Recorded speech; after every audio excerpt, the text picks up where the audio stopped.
Magandang umaga! Kumusta po? Narito po ulit ang update natin para sa lagay ng ating panahon. Ngayong umaga po ng November 7, 2025. Sa ngayon po ay patuloy pa rin natin na binabantayan ang bagyo na tatawagin na Uwan at gaya po ninyong nakikita, malayo pa po ito pero malaki na at patuloy ang paglakas at nasa severe tropical storm category na po ngayon at taglay ang lakas ng hangin na umaabot na po hanggang sa 100 kilometers per hour. Patuloy pa rin ang pagkilos niyan pa-west, northwestward at posibleng mamayang gabi hanggang bukas ng madaling araw ay nandito na po sa loob ng Philippine Area of Responsibility at tatawagin na sa local name na Bagyong Uwan.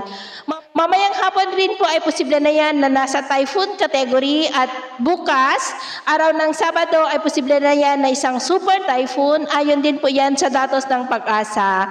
Posible itong super typhoon bago po tatama sa kalupaan ng Isabela o Aurora, pero apektado po ang halos buong Luzon at ilang bahagi ng Visayas. Paghandaan po natin ang wind signal number 4 or worst case scenario ay posible pa naabot hanggang sa wind signal number 5. At mamayang gabi po, posibleng magsimula na itaas ang wind signal number 1 sa ilang bahagi ng Bicol Region at Eastern Visayas dahil po sa lawak ng sirkulasyon ng bagyos. Pero sa ngayon po, ay wala pa itong direktang epekto sa aninmang bahagi ng ating bansa. Nasa layo po ngayon ng 1,440 km east ng Homonhon Island.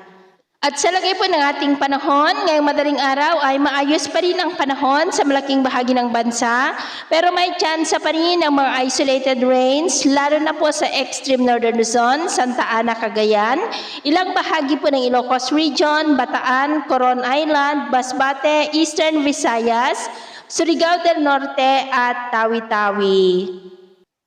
At mamaya po ay sisikat naman ang araw sa malaking bahagi ng ating bansa pero may tsansa pa rin ng maulap na kalangitan with isolated rains sa ilang bahagi po ng Cagayan, Babuyan Islands, Lucena, Caramoran sa may Catanduanes, Northern Samar, Calbayog, Masbate, Maasin sa may Leyte, Jagna sa Bohol, Cebu, Cadiz, Sipalay, Coron, Balabac, Siocon sa may Zamboanga del Norte, Dipolog at Holosulu. At mamayang hapon, mas maraming lugar po ulit ang makakaranas ng mas maulap na kalangitan with isolated rains, kaya mag-ingat po tayo sa posibleng mga banta pa rin ng mga pagbaha at pagguho ng lupa. At sa atin naman pong mga baybayin, wala po tayong nakataas na namang gale warning signal sa ngayon, pero bayong pag-ingat lamang po kung papalaot tayo para po mas makaiwas sa mga sakunang pangkaragatan.